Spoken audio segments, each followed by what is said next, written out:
Hey everyone, Shabim here and welcome back to our next episode of the 205 Live Universe mode.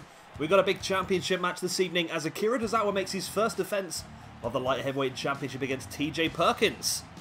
Should be a pretty interesting show as well of a couple of big matches.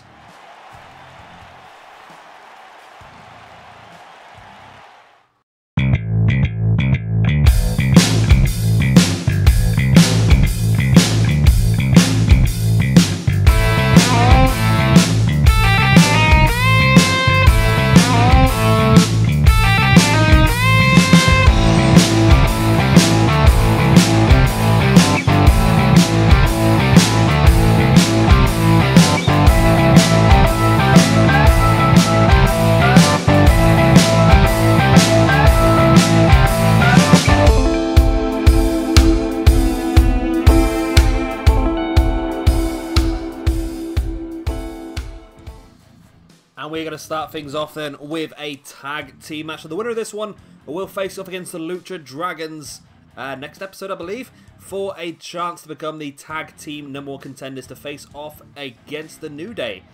It is going to be the Undisputed Era's Bobby Fish and Roderick Strong versus Lucha House Party. Shock the system. And here we go then. Let's see if it's going to work this time. Oh my god, this game. I hate this game so much. It's so bloody stupid.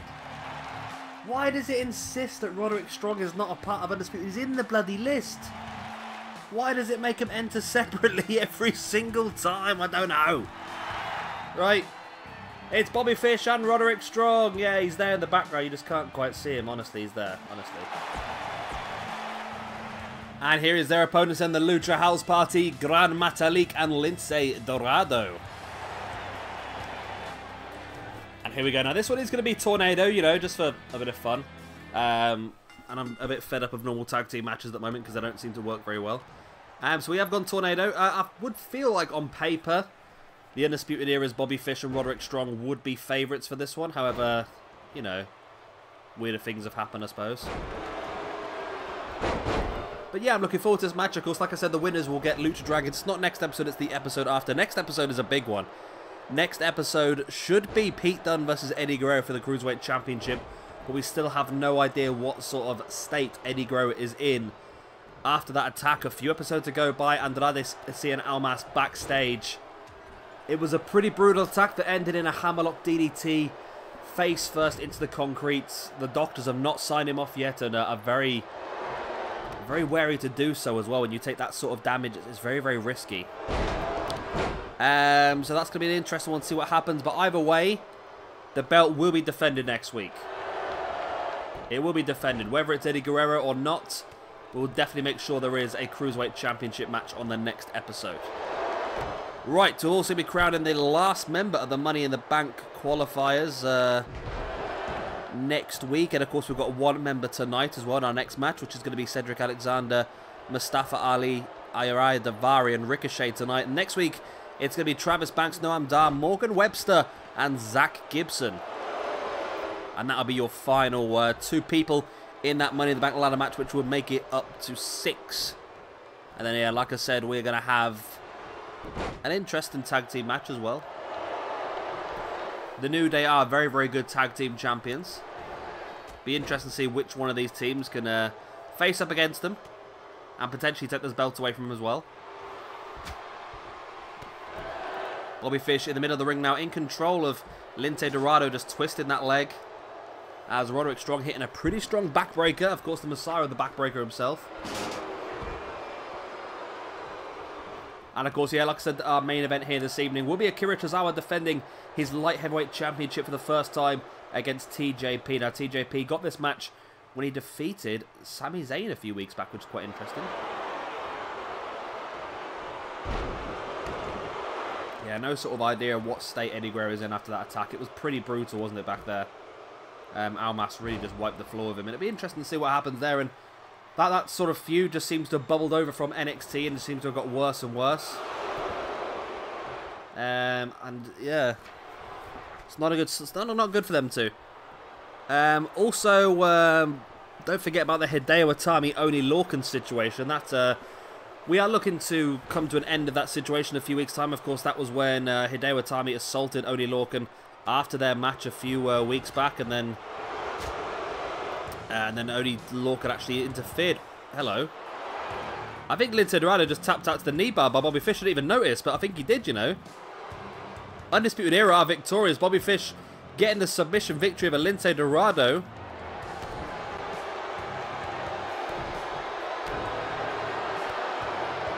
And now Bobby Fish continuing the assault now on Lince Dorado as well. And Undisputed Era trying to send a message here.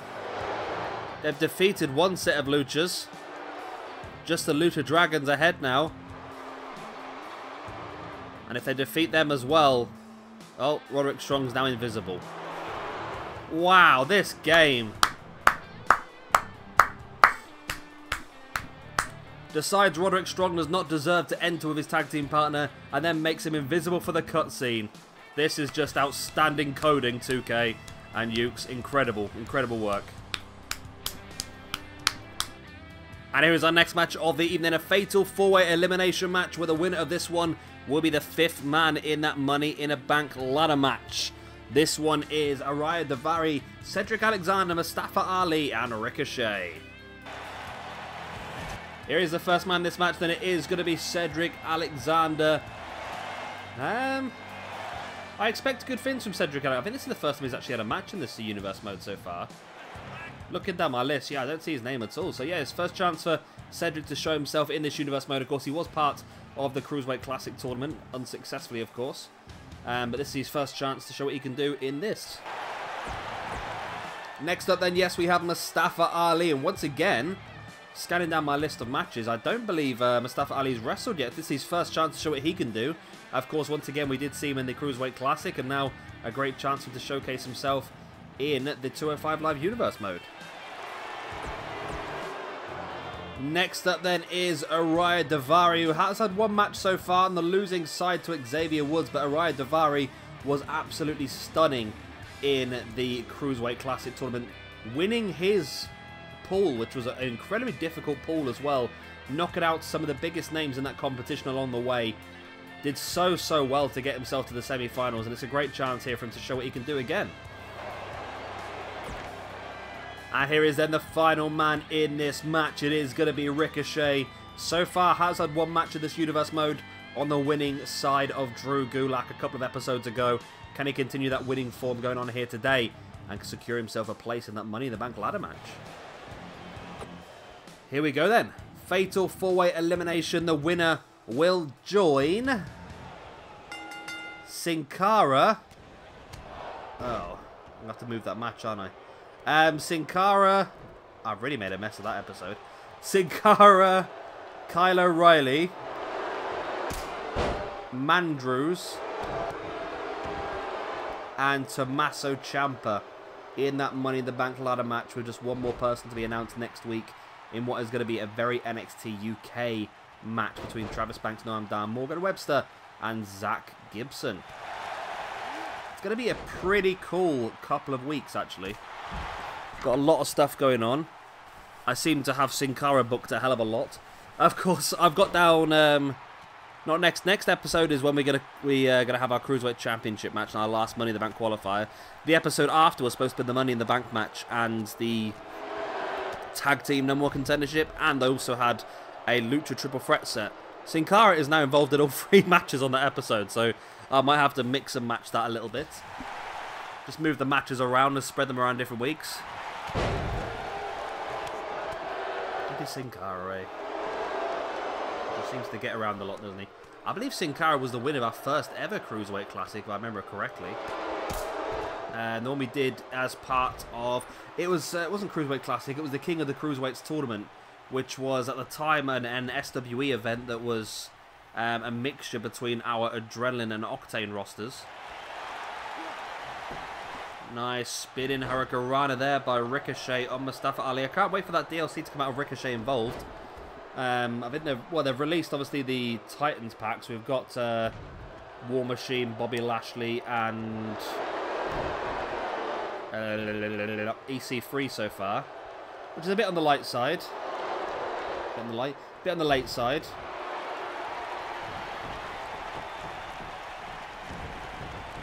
You know, I don't know. I don't know what to do with myself half the time.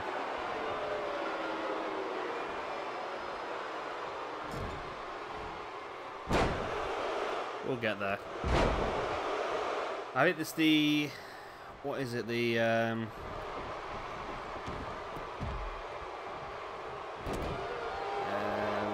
new moves pack has come out, hasn't it? Which I always think that's a massive, massive, massive P-take, to be honest with you. Why are we paying for new moves? These moves should be part of the bloody game. We shouldn't have to do them separately. I think that's really, really cheeky, to be honest. It's like we've made these moves, we've checked them all, but we're going to charge an extra £3 or £4 for them. I mean, I know well, other games give you proper content, don't they? It's like, here's a brand new part of it. If they come out and rent, here we go, we're going to give you access to new few match types. Then I'll be, oh, okay. We're going to give you a new showcase mode was perfect. That's what DLC should be. But holding back content from the actual game. That's like FIFA saying, right, you can play the Premiership, but if you want to play Champions League, you'll have to pay the extra money. It's like, well, it's part of the bloody game. It's part of what should be there. I'm having a real anti-2K day, aren't I, at the moment, but they treat us like crap because there's no competition. It's just like WWE. There's no competition, so the quality is not as high as it should be. And I think that's one of the biggest problems.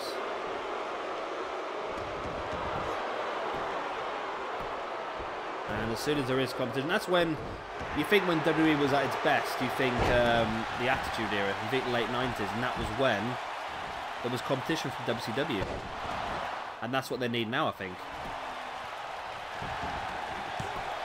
We'll see how it all pans out, I suppose. Only a 2 count there as Cedric Alexander trying to eliminate Mustafa Ali. Nice Alexander with the knee in the spine.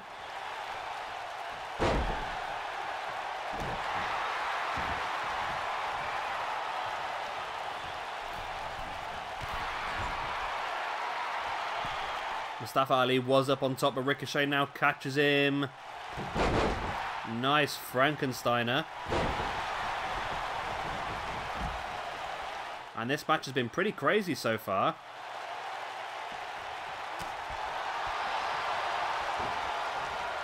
Ariya Daivari back in the ring. Nice boot right at the side of the face there by Ricochet. And Ariya Daivari just tried to ignore Ricochet and just go straight after Cedric Alexander. Ricochet was having none of that.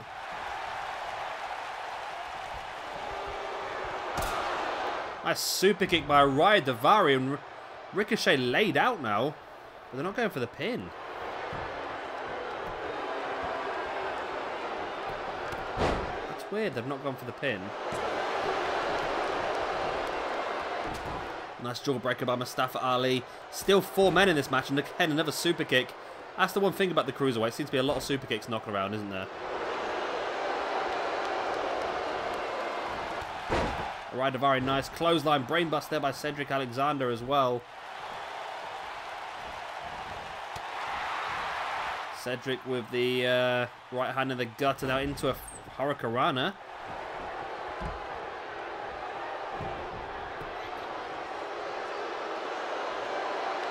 Cedric.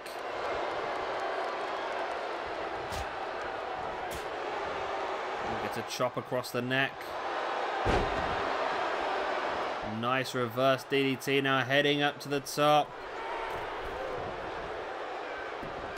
And as soon as he goes for it, see Cedric able to roll just out the way enough.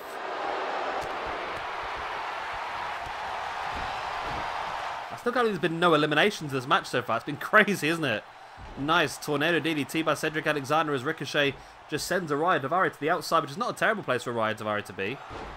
Oh, it's a terrible place for Ricochet to be as he gets clotheslined in the back. Cedric now. Super backdrop on Ricochet. I think Mustafa Ali just managed to crawl out of the way. Cedric now with a pin on Ricochet. 2. Ariya Daivari's up top. What's he got planned? I think he knows what he's got planned here. Just doing nothing at this point in time. Is he waiting for someone to go down? There's the brain bust. That's perfect position, Ariya. Go for it. Nope. Maybe not. He decided against that. Still only a 2 count. Dropkick by Daivari to Ricochet, who now rolls out the ring. And again, rolling out the ring is not the worst place to be because you are protected from your opponents. Mustafa Ali, nice neck breaker. Ali heads up to the top. Spins himself around, inverted 450. That could be our first elimination. And it could be Ariya Daivari. There's the pin. 1, 2, and 3. Yes, Ariya Daivari is eliminated. We're down to our final 3 in this match.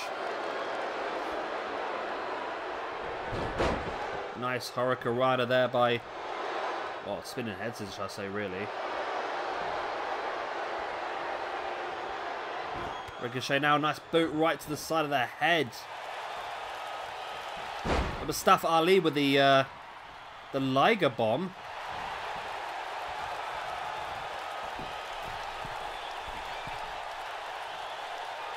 Ali's up top once again. I think he was thinking about it, but saw Cedric going for the pin instead. 1, 2. Oh, Ricochet just about stays in this match. Mustafa Ali, nice neck breaker. I'm not a fan of DLC, to be honest with you. I think, again, Ricochet is hidden somewhere on the game, isn't he? He's hidden in the back files somewhere. We know he's going to be available at some point. We've got to wait for him. Again, it just annoys me. It's like, why can't we have him from the very beginning? We're having to download these cores, which are okay, don't get me wrong, it's not a bad core. But it's not as good as having the real one with the real entrance and the real moveset and the real moves and everything like that. It's frustrating in my opinion. Ricochet now with a pin on Mustafa Ali. Not quite enough now. Ricochet heads up top as well. Oh, Cedric Alexander caught him again. You'd have thought the Ricochet would have thought about this by now, wouldn't you, really?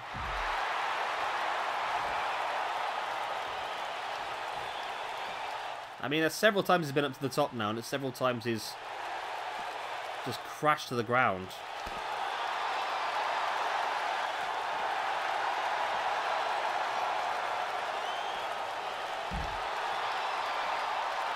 So now the battle commences on the outside, which is an interesting situation. I mean, there's more damage being done, but you can't get the pin and win, can you?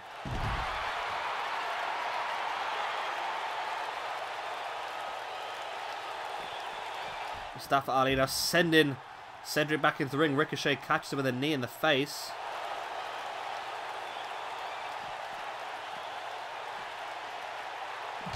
Ricochet now sending Mustafa Ali face first into the apron once again. They're back into the ring.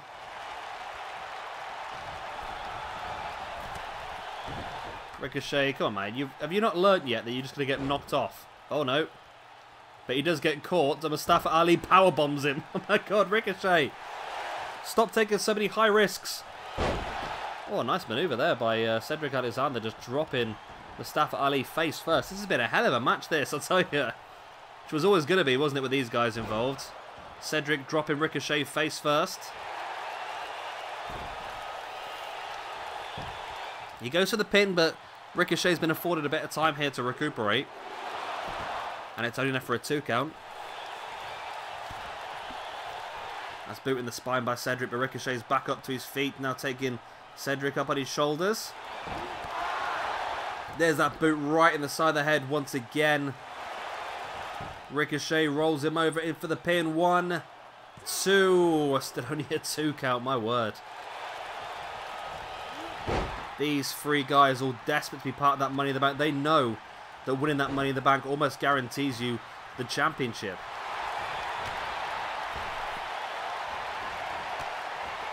That's kick on the side of the head there by Ricochet. Now goes flying. Oh, wow, nice. Dive through the ropes into the Hurricanrana. That was lovely, that was, actually. And another Hurricanrana, this time by Mustafa Ali and Ricochet. And this match, once again, continues on the outside.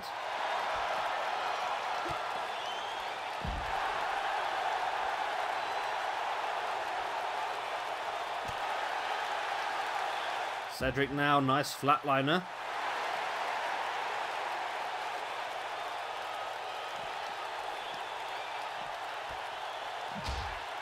Nice slams face first into the apron once again as Cedric is in charge.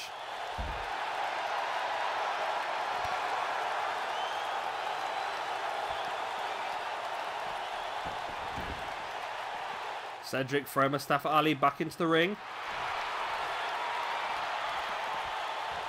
Nice reverse dragon sleeper hold by Cedric, and Ricochet with a dropkick right in the back.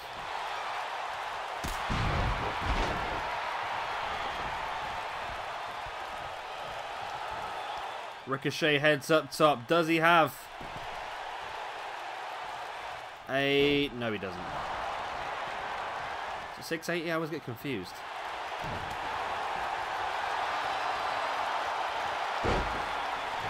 $680? It always confuses the hell out of me.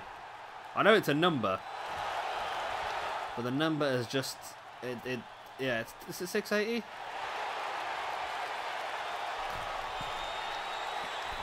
Either way.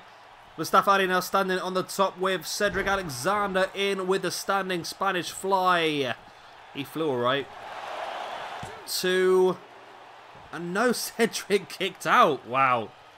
This match bears no ending.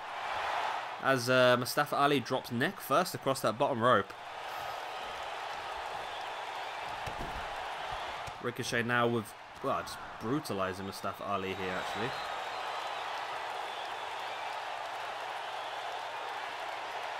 Before now hitting that drop kick, summoning his inner Roman Reigns, and Cedric just pops straight into the pin. And it is enough. Mustafa Ali is out. We're down to Ricochet versus Cedric Alexander. Cedric takes Ricochet straight away into a brainbuster. How is the battery low on this controller again? It's been charging all the time. Oh, so close, but yet so far. Ricochet's up now with the arm breaker on Cedric Alexander. Up for the chop, but Alexander fights back. A nice clothesline. Pings straight back up onto his feet, looking to continue the assault into a Northern Light suplex. We've not seen a lumbar shot yet, have we? But Cedric now determined to go up top. It's a bit safer to go up top now because there's less people involved in the match. But Ricochet is slowly getting back up to his feet. Cedric awaits. Went for that jumping cutter by the looks of it, but Ricochet saw it coming. There's the Northern Light. We've seen this before. Rolls it through and hooks him in for a deadlift vertical suplex. Such a great move. And now Ricochet looking to head up top. Cedric's trying to roll away. He thinks he's out of range. I don't think he's out of range. Oh, shooting star press. What a beautiful shooting star press as well. It was a really nice shooting star press. That was, there's the pin. 1, 2. Still only a 2 count.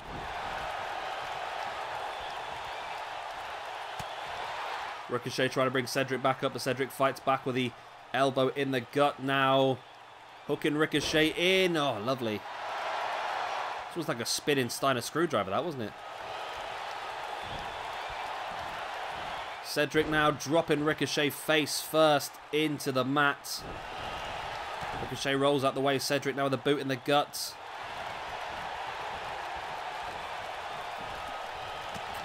The Cedric have planned here as Ricochet with the elbows.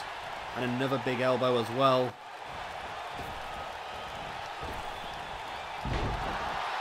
Cedric just slaps Ricochet out the way. Ricochet back up, but Cedric catches him. Nope. Ricochet twisting that arm now, just slowing the pace of the match down. Which is what he needs to do, I suppose.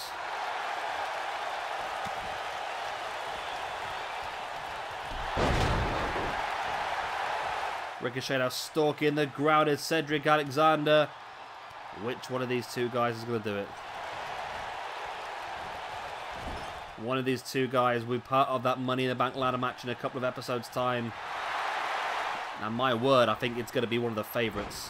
The way this match has gone, definitely going to be one of the favourites. Standing moonsault there by Ricochet.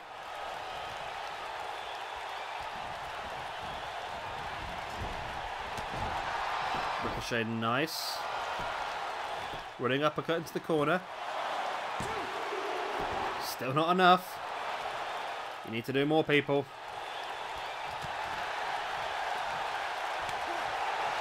I suppose we haven't seen that either of these two guys finish the maneuvers yet, have we? Ricochet, nice drop kick. And I think everyone's struggling a bit now. Ricochet heads up top. Another shooting star press. Hooks the leg straight to the pin. 1, 2, and 3. And finally it is a victory. And it is Ricochet who will be joining. Let's see if I can get my list back up again now. Ricochet will be joining Sin Cara, Kyle O'Reilly, Tommaso Ciampa, and Mark Andrews as the 5th man in the Money in the Bank ladder match. There's still one more man to add to that match. That'll be next week in the Travis Banks, Noam Dar, Morgan Webster, Zach Gibson match. And then we'll be ready to actually have the Money in the Bank ladder match, which should be very interesting, that match as well. What a big match this was as well. There's 4 guys that were showing absolute intensity, absolute resilience, and eventually so it was going to break, but it was a hell of a match. It took a long time. Just shows how much everyone really wanted this. And there we go then. Great win for Ricochet. He's going to the Money in the Bank ladder match for a potential chance to have a guaranteed championship match and an almost guaranteed championship in your pocket, I suppose, if you look at it that way. We could see something pretty damn good.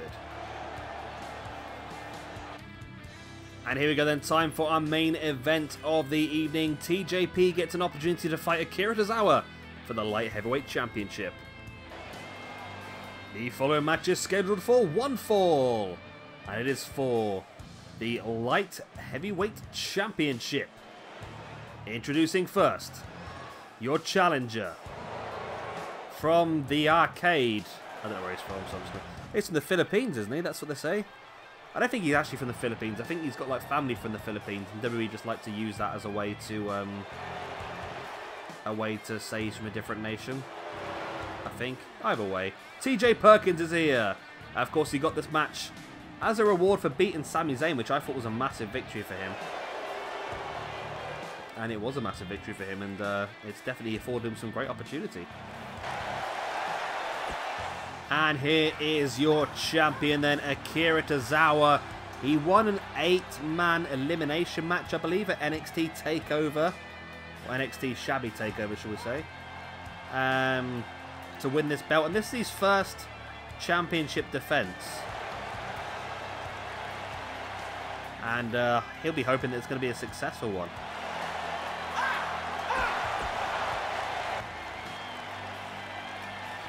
And that's what it's all for then, the Light Heavyweight Championship, which is the mid-card championship here on 205 Live. A chance for some of the people that are not going to be in the main event every week to hold some championship gold. And there's your challenger then, TJ Perkins.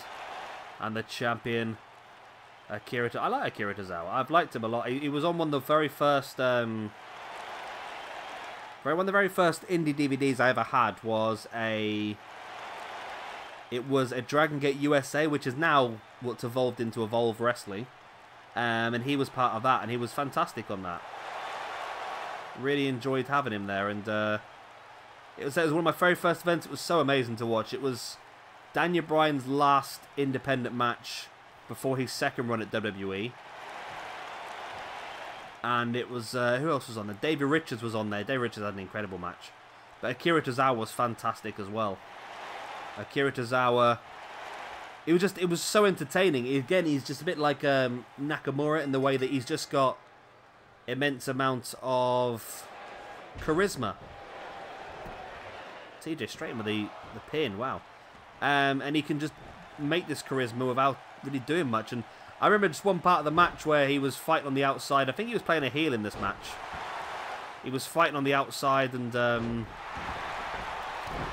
there was a fan in the front row taking pictures, so he grabbed the fan's camera and he started wandering around beating up his opponent and taking pictures along the way,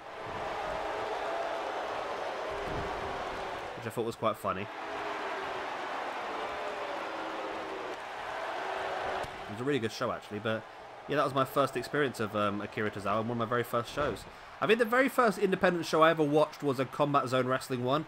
And it had on there Mia Yim who of course is NXT now, versus Greg Excellent, who is a very ECW style wrestler, just a chunky guy, in a TLC match, and that was a real. That's the match that really got me into women's wrestling, when I realised that not all women wrestlers were like the dodgy WWE ones,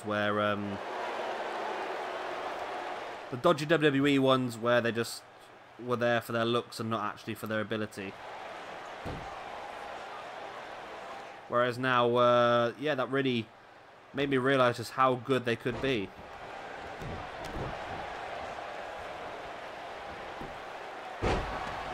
And TJ Perkins, of course, I saw quite a lot in PWG. He was very, very young then. He was known in PWG as the, what was it, the longest standing, was it the youngest veteran in PWG?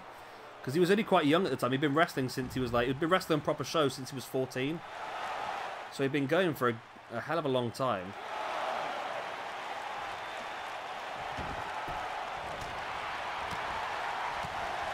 And TJ Perkins doing really well here, actually.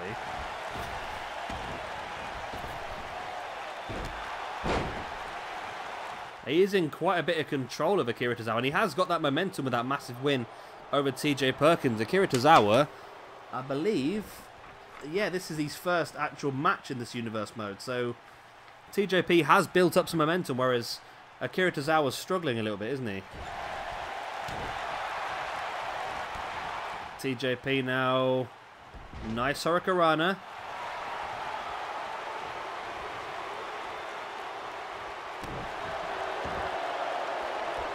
TJP now with the arm, looking for the arm breaker, and catches him.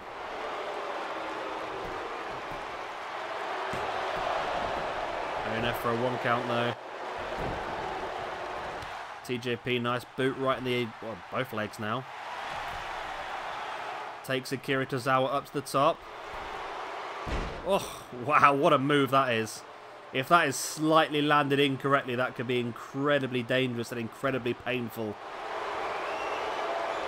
TJP now, oh, dropping Akira Tozawa face first on his knees. TJP stalking Akira Tozawa up on the shoulders now. Oh, there it is. The Pele GTS combination. We have a brand new light heavyweight champion. 1, 2. Oh, it's only a 2 count. Of course, TJ Perkins was the first cruiserweight champion in real life. Well, not the first. The first new age cruiserweight champion. Akira Tozawa with the jawbreaker. Now catches. Oh, it's a backstabber.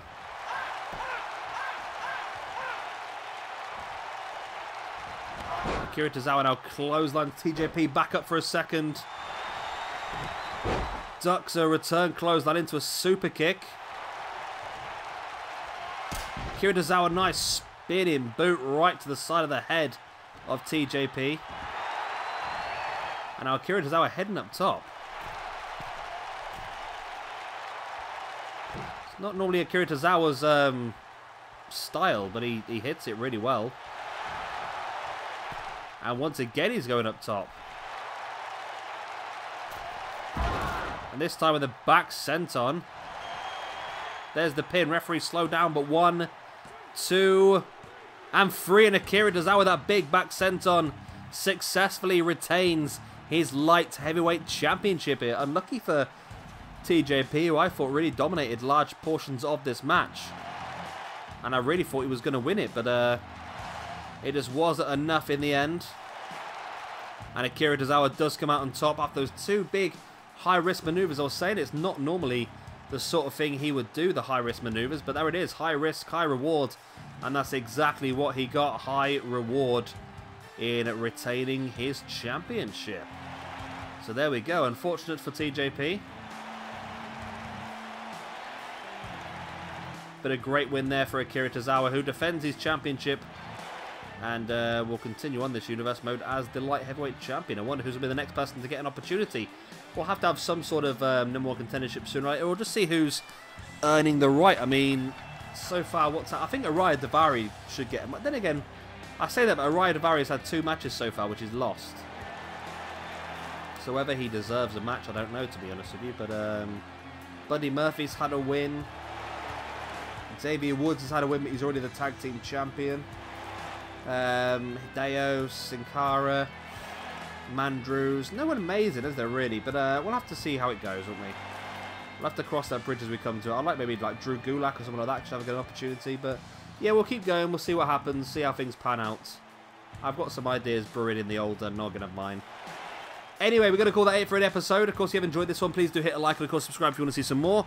I've been Shabby Gamer. Thank you very much for watching. I'll see you next time. Bye.